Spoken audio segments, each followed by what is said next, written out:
Bienvenue à ces plateaux de VOA Afrique. Nous sommes à Washington et nous recevons pour vous M. Félix Tshisekedi, qui est le président du Rassemblement de l'opposition congolaise. Il est ici à Washington. Il est notre invité. Nous allons, avec lui, essayer de décortiquer l'actualité pour ce qui concerne la République démocratique du Congo. Bonjour, M. Félix Tshisekedi. Bonjour, monsieur. Vous êtes aux États-Unis en ce moment où beaucoup d'autres opposants comme vous sont ici aussi. Et nous avons vu sur les médias sociaux, vous avez rencontré par exemple M. Moïse Katumbi. Qu'est-ce qui s'y trame? Rien du tout. M. Moïse Katumbi est venu ici, comme vous le savez, pour le mariage de son fils. Et le hasard des agendas a fait qu'on s'est retrouvés ici. Et voilà, donc, comme on est entre frères, camarades de lutte, nous voyons et nous discutons, nous faisons le point de la situation. Vous savez qu'il est injustement frappé d'une mesure qui lui interdit de rentrer au pays. Et donc, ce n'est qu'à l'extérieur qu'on peut se rencontrer, malheureusement. Et tout ceci se passe au moment où la presse congolaise parle des contacts avec la majorité présidentielle, notamment en vue de votre nomination comme Premier ministre. Qu'est-ce que vous en dites? Non, je dis que c'est un vaste montage. Je le comprends un peu. Je crois que cette majorité, je n'aime pas dire d'ailleurs ce terme parce qu'elle n'a plus rien de majorité du tout. D'ailleurs, je ne crois même pas qu'elle l'a été un jour, ne fût-ce qu'un jour dans l'histoire de notre pays. Je crois qu'elle est tellement mal en point qu'elle essaye maintenant de diviser l'opposition qui lui fait le plus mal, c'est-à-dire le rassemblement. Elle sait très bien qu'en lançant une telle rumeur, ça va bouger les lignes. Mais heureusement que maintenant, nous avons raffermi la confiance entre nous et je ne crois pas que cela puisse nous ébranler. Je reviens encore sur ça pour dire ce n'est pas vrai, il n'y a pas de contact avec le camp Kabila. Pour nous, les choses sont très claires. Le 31 décembre de cette année, si nous n'avons pas le processus électoral, nous n'avons pas des élections, pour nous, Kabila out, on continue le processus électoral jusqu'à installer le nouveau ou la nouvelle chef d'État en République démocratique du Congo. Ce n'est pas vrai, mais quelques membres de votre plateforme, le Rassemblement de l'opposition, affirment qu'il y a bien contact. Pour ne pas citer, je vais parler du député Claude Mvouemba, par exemple. Oui. Ouais. Je ne sais pas où il est allé chercher ça. Peut-être que M. Jean-Claude Mvouemba confond ses contacts habituels, ses discussions de salon, avec des contacts officiels. Je vous le dis, c'est moi l'intéressé, c'est de moi qu'on parle, c'est moi le président du Rassemblement. Il n'y a pas de contact avec le camp Kabila. Ok, vous êtes ici au moment où, en fait, la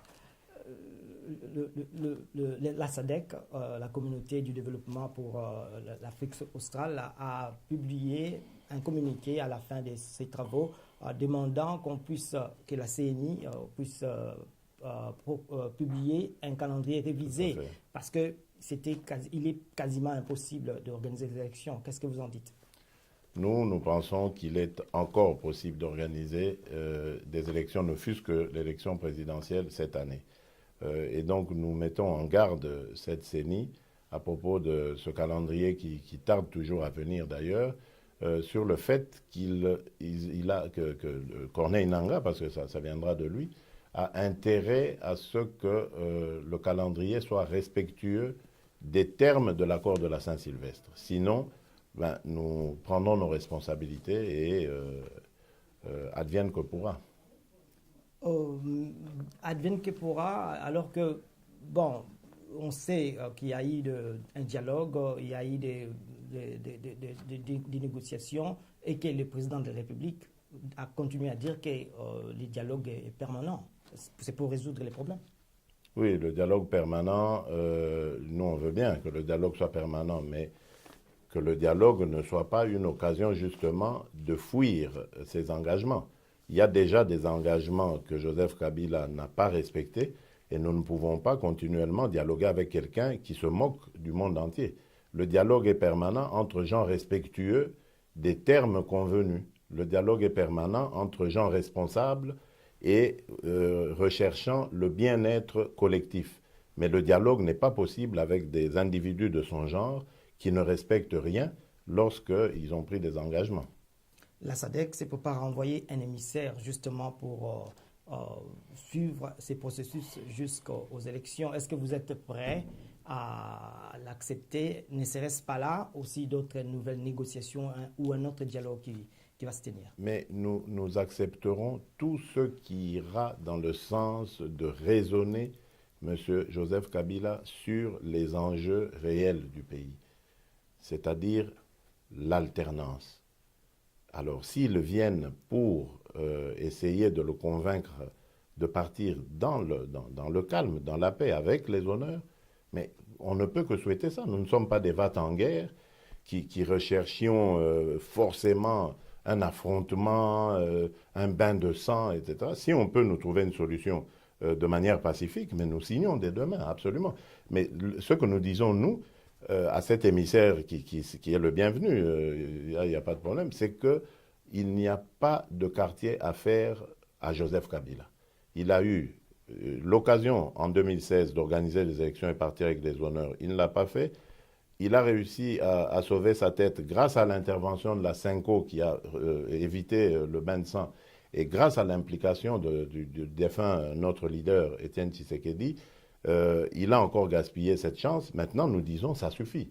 On ne peut pas continuellement comme ça redonner tout le temps des occasions à quelqu'un qui manifestement est de mauvaise foi pour qu'il continue à prendre le peuple tout entier en otage. C'est inacceptable pour nous.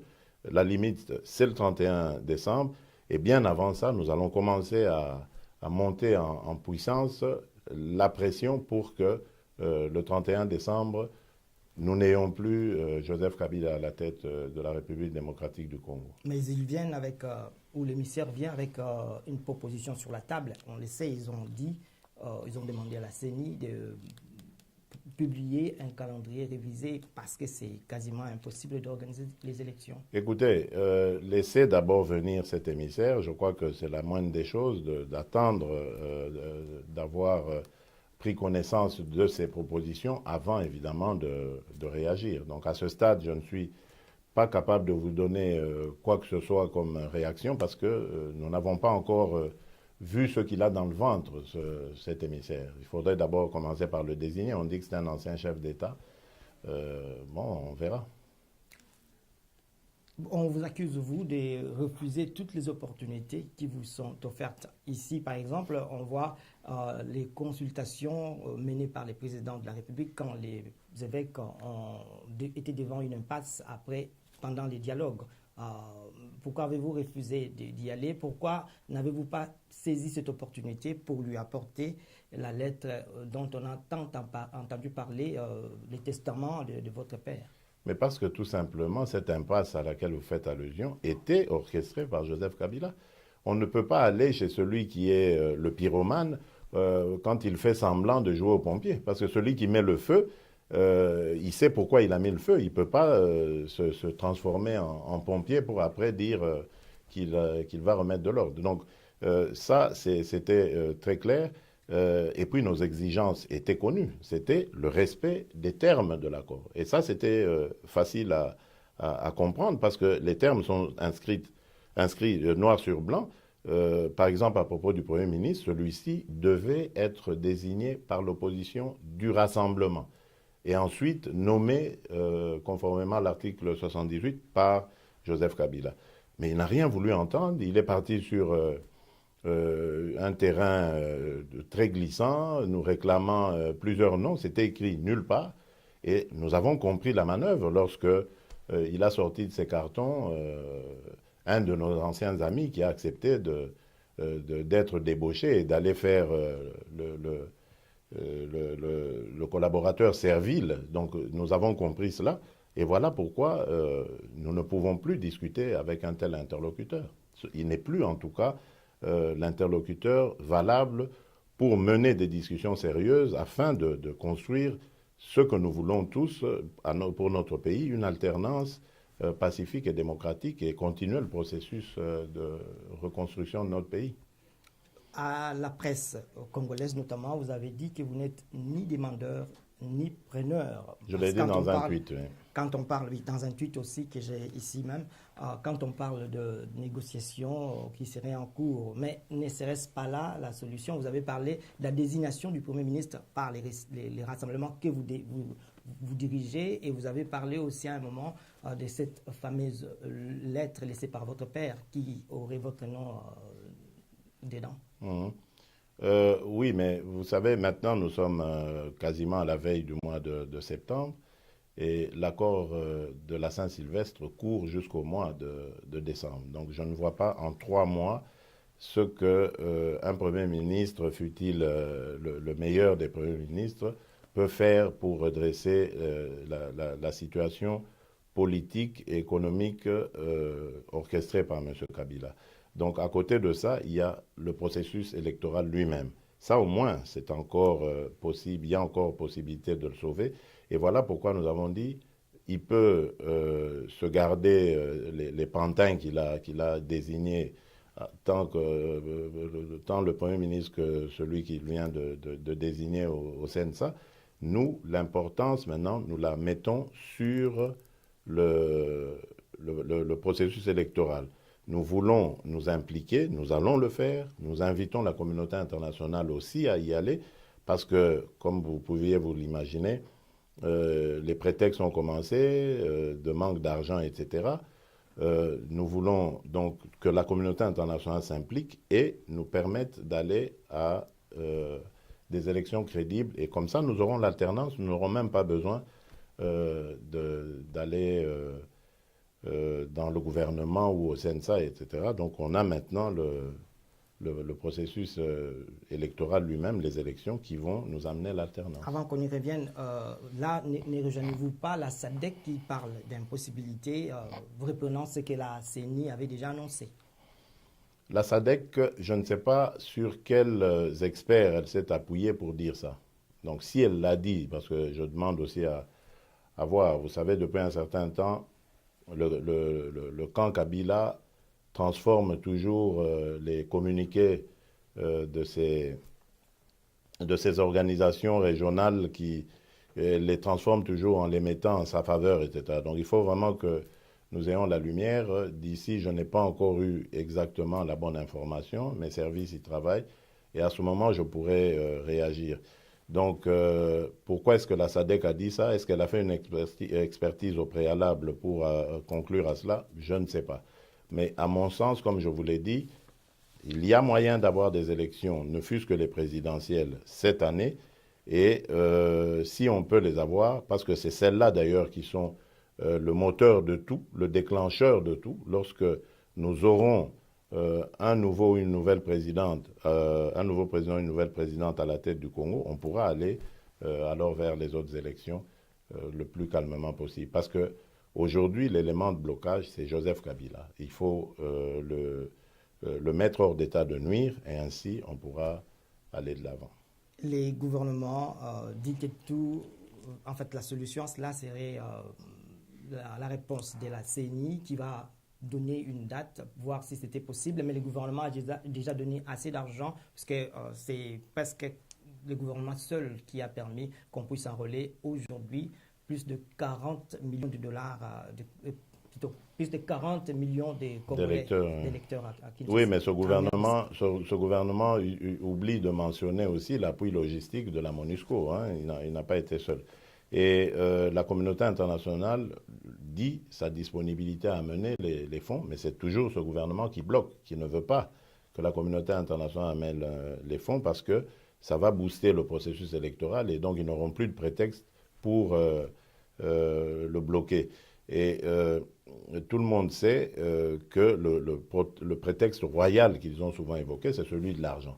Voilà pourquoi ils jouent aux nationalistes qui ne veulent pas d'ingérence étrangère, uniquement pour justifier le fait qu'il n'y a pas d'argent pour avancer donc à leur rythme, pour pouvoir avancer dans le processus électoral à leur rythme. Et là, nous disons, c'est inacceptable de notre part, de notre côté. Nous voulons un processus électoral le plus rapidement possible. Pour ça, il faut un calendrier qui doit arriver aussi rapidement. Et ainsi, on pourra avoir une lisibilité sur la suite à donner au processus. Est-ce que ce n'est pas parce que vous vouliez devenir Premier ministre et que vous avez raté les coches? Parce qu'à un moment, vous sembliez être un peu réaliste, disant que après les dialogues, ce qu'il n'était pas possible de réaliser cette échéance de décembre 2017. Vous savez, si je dois faire un choix, je préférerais aller aux élections et obtenir une légitimité qui pourrait me mettre à n'importe quelle place, Premier ministre, député, président, enfin tout ce que vous voulez. Mais au moins l'obtenir par les urnes.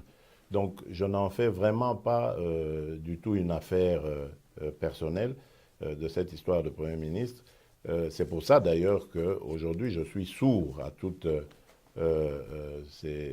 à tous ces chants de sirènes, parce que je suis focalisé sur les élections, la tenue d'élections crédibles et le départ de Joseph Kabila. C'est ce qui m'importe au-delà de tout. Les postes et tout ça, on verra après les élections qui fera quoi avec la volonté de notre peuple. Vous avez à un moment parlé, vous avez menacé, vous l'avez encore dit aujourd'hui, si jamais au 31 décembre, il n'y a pas d'élection, Kabila devrait partir. Et la semaine dernière, les organisations congolaises, de la société civile, mais aussi d'autres, se sont réunies et ont adopté un manifeste qui parle d'une transition de 6 mois sans Kabila. Qu'est-ce que vous en dites? Est-ce qu'ils ne vous ont pas rejoint dans votre proposition? Oui, très bien. Oui, mais d'abord, j'aimerais préciser, je demande pas d'élection, je dis pas qu'on va attendre le 31 décembre pour avoir des élections. Je crois qu'on le saura au plus tard, au grand plus tard, le 30 septembre. Donc c'est là qu'on aura la certitude officielle qu'il n'y aura pas d'élection, s'il n'y a rien jusque-là. Donc à ce moment-là, nous aviserons, d'ailleurs nous l'avons déjà prévu à travers notre feuille de route issue du conclave.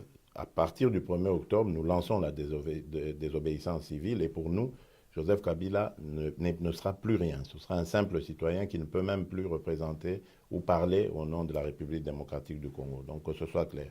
Donc à partir de ce moment-là, pour nous, il faudra le faire partir. C'est comme ça.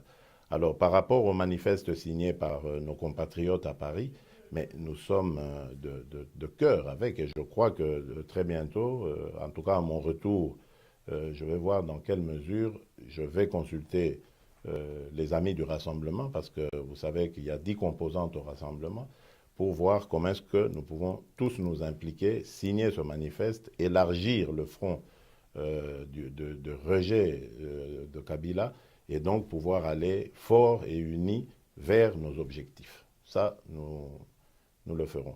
Déjà, les pays est en proie à de violences, on le sait, dans le Kasaï, à l'Est, et même à Kinshasa et dans le Bas-Congo.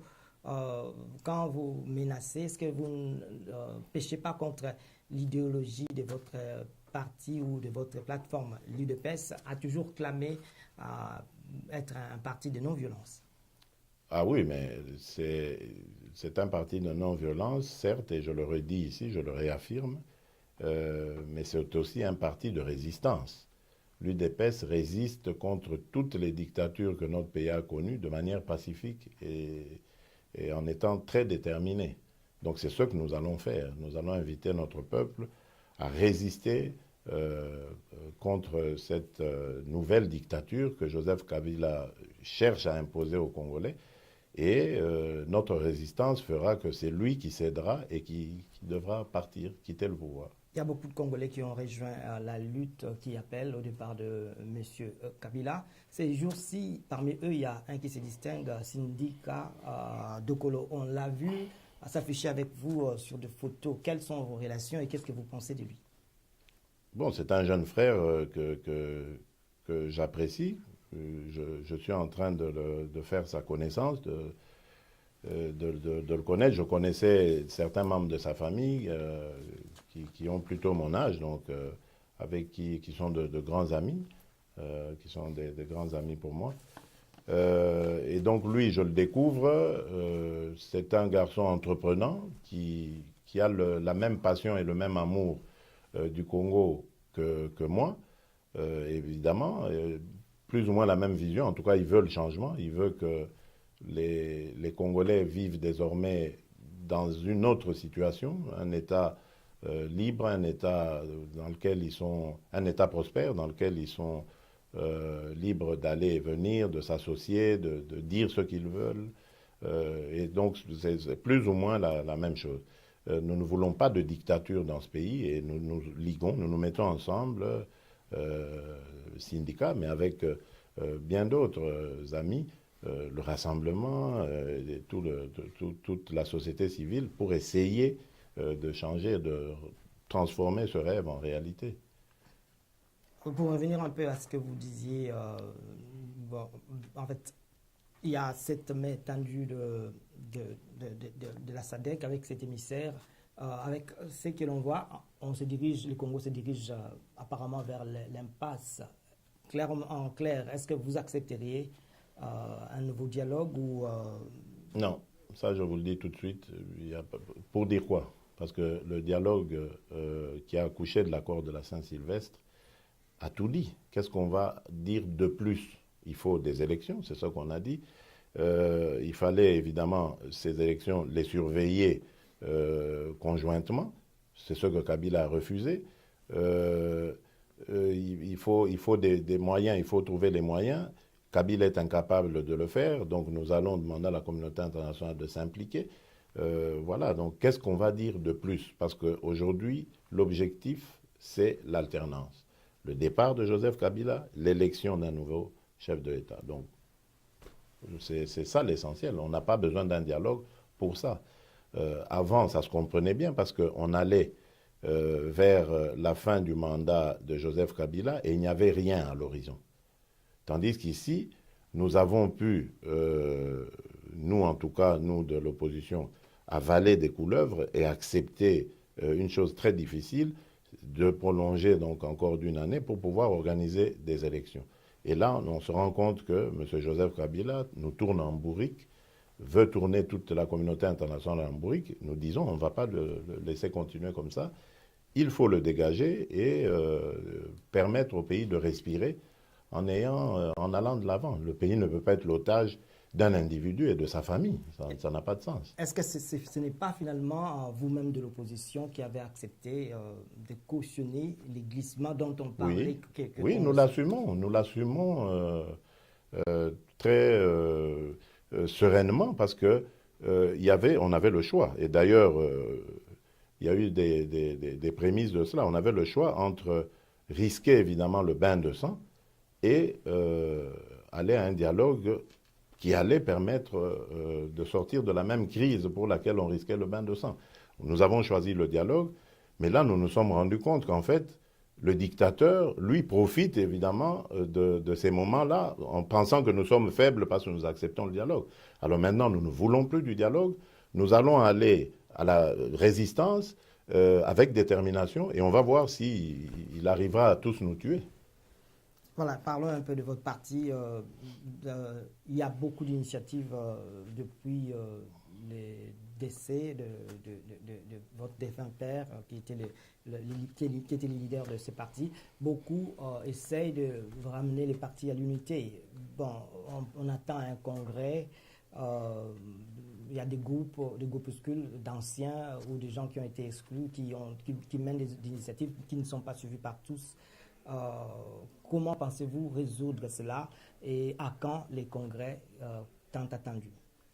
Écoutez, la seule UDPS qui soit légitime et donc à même de prendre des initiatives allant dans le sens d'appeler tout le monde à l'unité, d'organiser même un congrès de l'unité ou tout ce que vous voulez, c'est l'UDPS qu'Étienne Tshisekedi a laissé. C'est celle qui est présentement dirigée par son secrétaire général, Jean-Marc Kabound Akabound. C'est celle-là.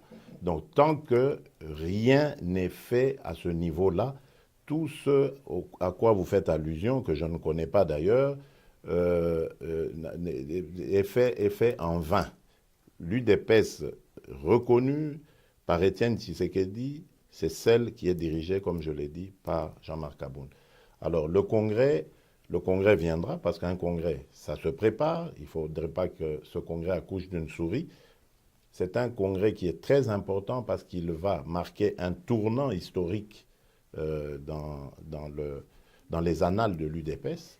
Donc il faut le préparer et nous avons encore sur les bras la dépouille de notre leader que le gouvernement nous refuse de ramener au pays par des manœuvres subtiles. Et donc il y a tout ça à gérer. Nous ne savons pas à ce stade si tout le monde est bien d'accord pour que nous tenions d'abord le congrès et qu'ensuite nous passions aux funérailles nationales de notre leader, étant donné que le gouvernement est en train d'empêcher cela, ou est-ce qu'il faut commencer par les funérailles et ensuite le congrès? Donc ça va se décider très rapidement. Je crois qu'au mois de décembre, il y aura plus ou moins une réponse claire à ça, une orientation claire, et à ce moment, vous verrez, vous aurez des nouvelles de ce qui arrivera. On revient tout à l'heure. L'initiative viendra par l'UDPS dirigée par Kaboun. Nous reviendrons tout à l'heure sur les rapatriements de la dépouille de votre père, mais les gens que vous fustigez ont non, je ne les fustige pas.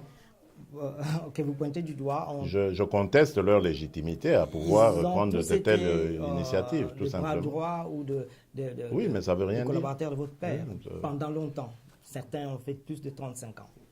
Ça ne veut rien dire. Je ne sais pas à qui vous faites allusion, mais bon, ça ne veut rien dire.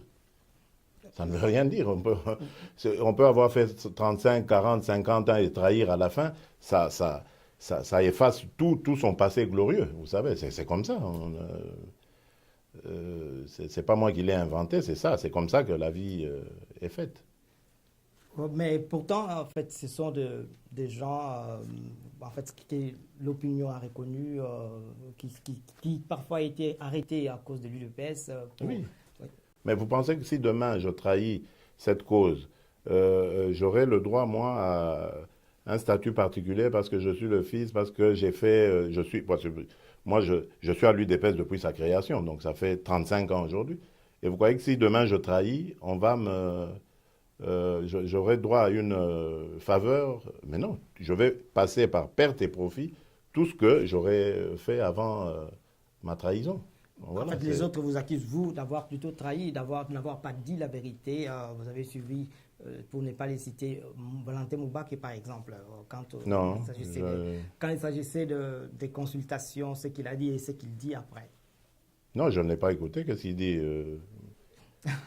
En fait, c'est lui. Bon, en fait, on ne va pas s'y attarder, mais... Moi, j'ai ma conscience tranquille. Je n'ai jamais trahi mon combat.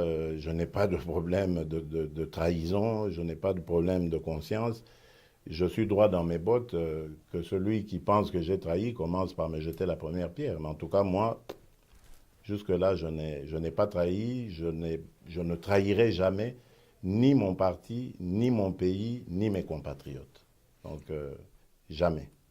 Oui, à un moment, vous avez dit que vous étiez candidat à président de la République aussi, mais on sait que le rassemblement a entre autres pour autorité morale M. Moïse Katumbi. Quelles sont vos relations? Comment vous gérez tout cela? Attention, c'est le G7 et l'AR qui sont composantes du rassemblement, qui ont pour autorité morale Moïse Katumbi. Et nous l'acceptons très bien, parce que Moïse est un partenaire dans le rassemblement.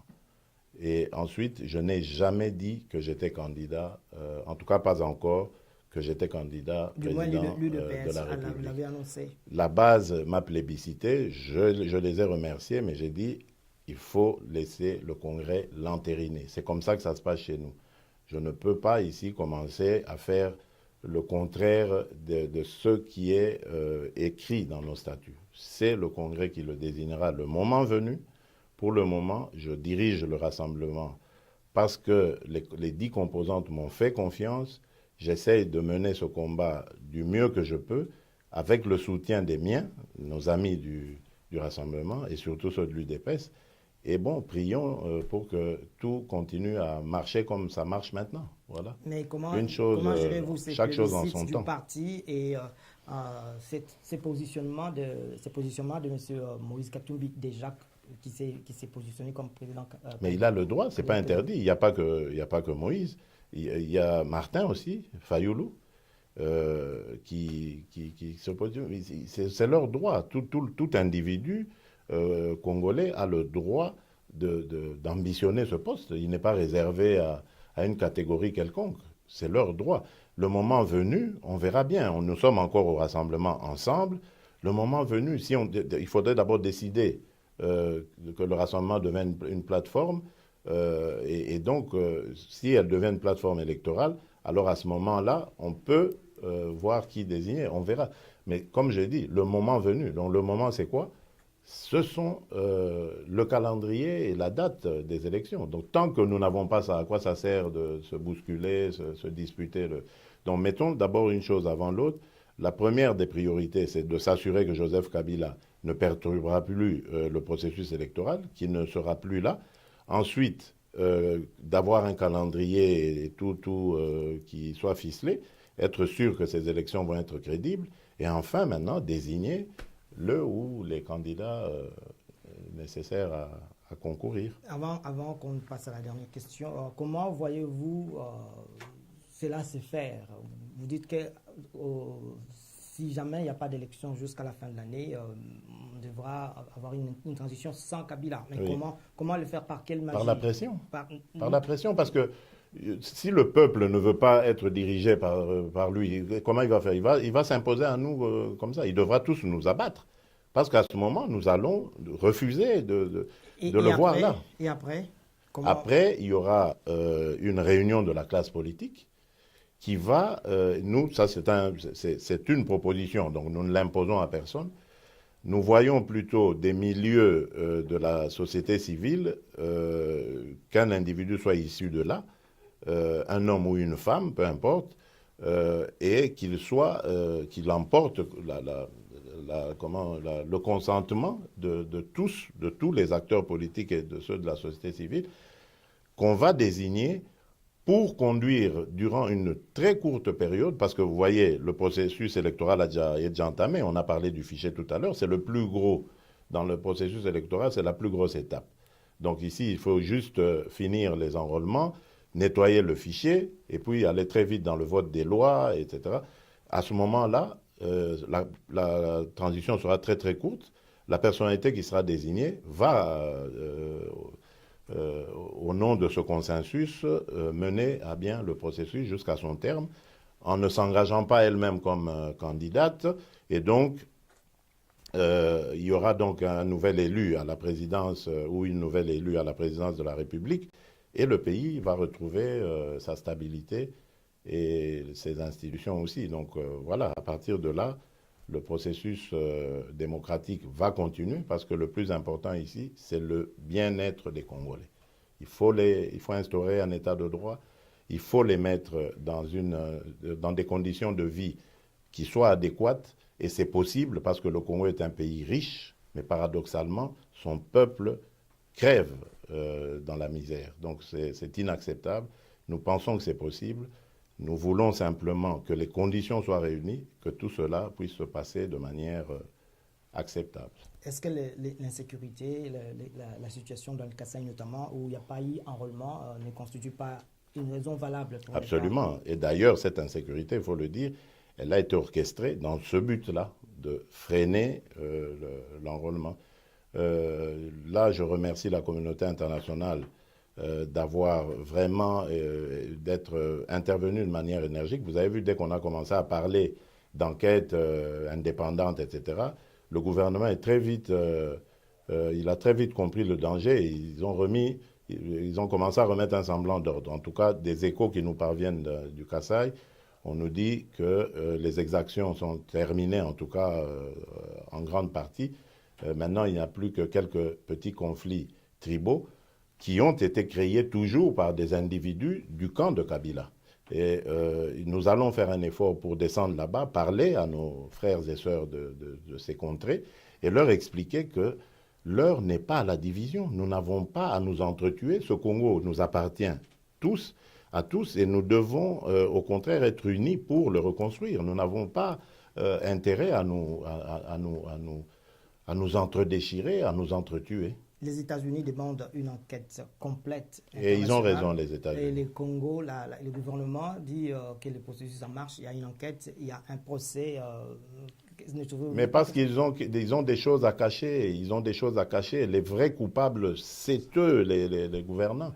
C'est eux qui ont refusé qu'on fasse des élections, que le processus électoral se déroule. Et voilà pourquoi ils ont semé comme ça des zones, des foyers d'instabilité dans le but de ne pas avoir d'élection et de pouvoir positionner indéfiniment Joseph Kabila. C'est eux.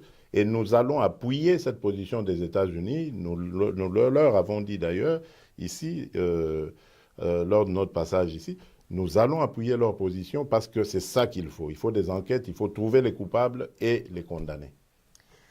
Tout à l'heure, en fait, vous accusez les gouvernements maintenant. Vous avez aussi accusé le gouvernement d'empêcher les rapatriements de la dépouille de votre père. Oui. Mais la signature tant attendue du gouvernement qui pouvait permettre cela a été faite. Oui. Qu'est-ce qui reste encore? Voilà. Vous avez même Bonne question. début de septembre, c'est les retours de... Mais c'est très bien, vous faites bien de poser cette question. À la base, ce communiqué, d'abord, c'est une initiative de ce gouvernement. C'est le ministre de l'Intérieur qui, autour de la table, lors des discussions avec les délégués de la famille et les délégués du parti UDPS, se sont convenus de... C'est eux qui ont fait cette proposition. Immédiatement après que la famille politique et biologique est signée, le ministre de l'Intérieur avait disparu. Vous le savez, il y a eu toute une polémique.